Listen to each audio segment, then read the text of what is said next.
Hello, this is Catherine Dubberly, the Answer Lady.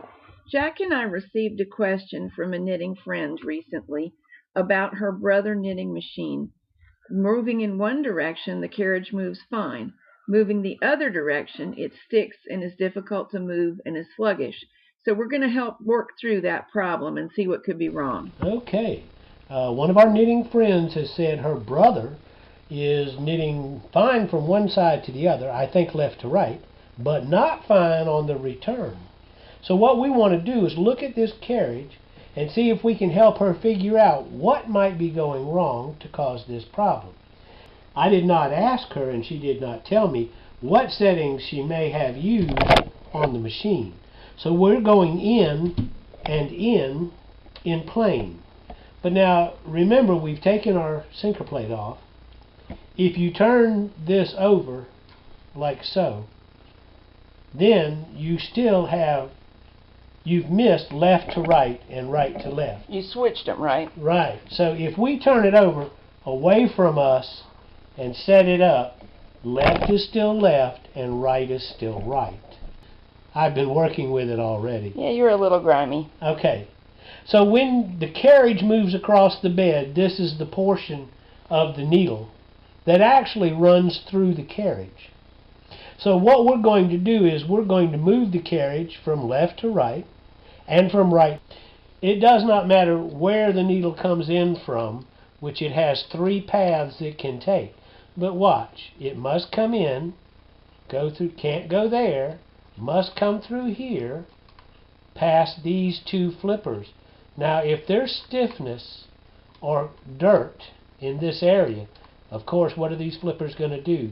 They're not only not going to move freely and let the needle by, but they're also going to hang so when the needle comes back, it won't go. But here we go, we're going through the machine, must go down here, and we're out again. Now coming back from the other direction, same thing. We're going to come in here, we're in the working position, can't go there, have to come around here, and again, here's our set of flippers. Now if you'll notice, this set actually moves a little freer than does that set. I can feel it. You might be able to see. There's a little more smoothness over here. But here they come in, got to go through the center, can't go that way, got to go through this flipper again. So, and this flipper over here. So if any time one of these flippers has excessive dirt or has our favorite friend crud in it. Or also old congealed oil, right? Yes, yes. Now we just did a video on how to get this stuff out. Catherine has been knitting with alpaca, and we can take a good look and see the alpaca has left its calling card. Lots and lots of stuff. This is due for a cleaning. I was delighted to help make this video because it's time to take this one down before I have a mishap or a jam, as our friend has had. And that kind of thing right there is exactly what Catherine was saying. A little bit of heavy oil or old oil will get on those fibers, and then the rapidity with which these springs are supposed to operate. Now, on an older machine or a machine that has set up, that spring might be stuck. And you see I just got some more crud out from under those flippers. I think that our friend says she's using a Brother 891, yes. And that was made in the 80s, I believe. So that's a long time to use a spring. No matter how kindly you've treated the machine, it could be stuck. It could be stuck. The spring itself could be broken. And you notice I'm going around with my favorite implement, my extra little tiny finger, but I'm moving these things to make sure there's not a physical impediment inside of there. Now, I don't know if the camera can see clearly, but right in here, there's a post on the bottom of this flipper. Let me attempt to zoom. There's a post on the bottom of this flipper that I'm engaging now to move that flipper. And the spring is actually right in there that controls that, right here. So we've got several things. So if those are broken or damaged, they really need replacing. And that's a professional job. They do. And there's not just this service. The reason I was showing that post is part of these go through the machine and into the top. So what we would ideally want to do, same operation we did on the other machine, remove this plastic cowling so that we can see what's going on the top of this carriage as well as what's on the bottom. But for our friend that called and had a question, I would say turn it over, make sure that each one of these flippers moves very smoothly. See how that one just, boy, it's free as it can be. But if anything is bound up, now I'm going to change a setting while you watch. Alright, these are no longer in play now. Now they are. Okay, so each one of your settings is going to require that you do the exact same thing.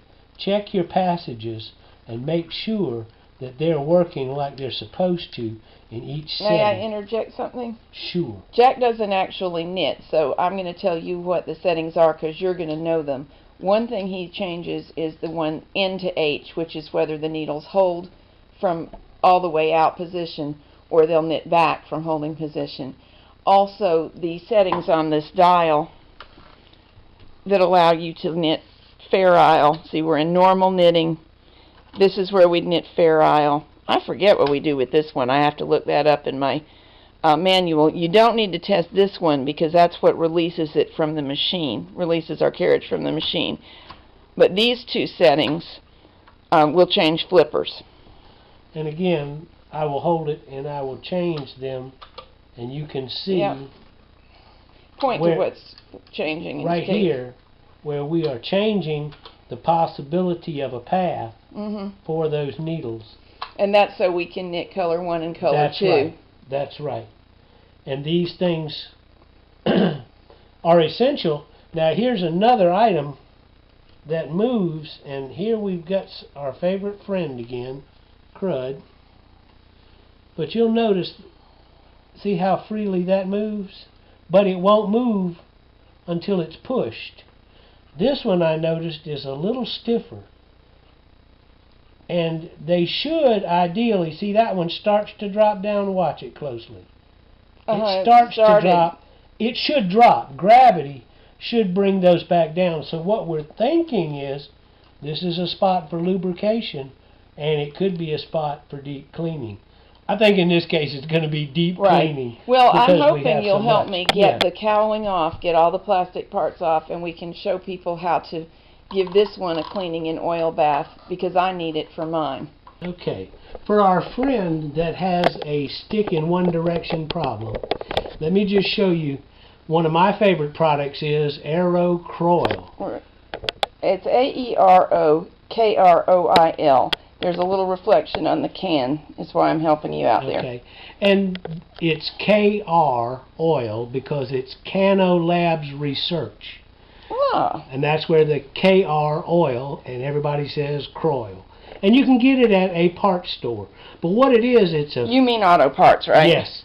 It is a really fine, penetrating oil.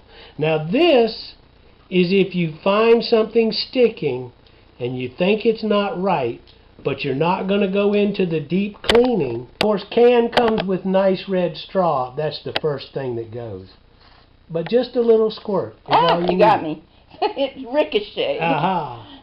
But just a small squirt is all you need in the direction of these flippers. Now, if that gets on my nylon parts, is it going to hurt them? No, it will not. It will not. But if it's just a little bit of corrosion, this will loosen it up. Now, what it's not going to do is get our best friend, the dust rhino, out of there. A little shot of Kroil on a flipper that's sticky will let you go put it on the machine and knit. See how it's already starting to get some crud off. But it'll let you put the machine back on, put this back on the knitting machine and try it and see if it changes the characteristic where it's stuck in one direction. Then you know you're curing the problem. However, I don't think if you look at one and it's this dirty that it's wise to put it back. We might as well deep clean it while we're in here. Well, that's us. Now, if the customer wants to try that, the customer's welcome to. But they can always send it to me. So, that's all there is to it. Remember, it's not that hard. Just ask. Thank you.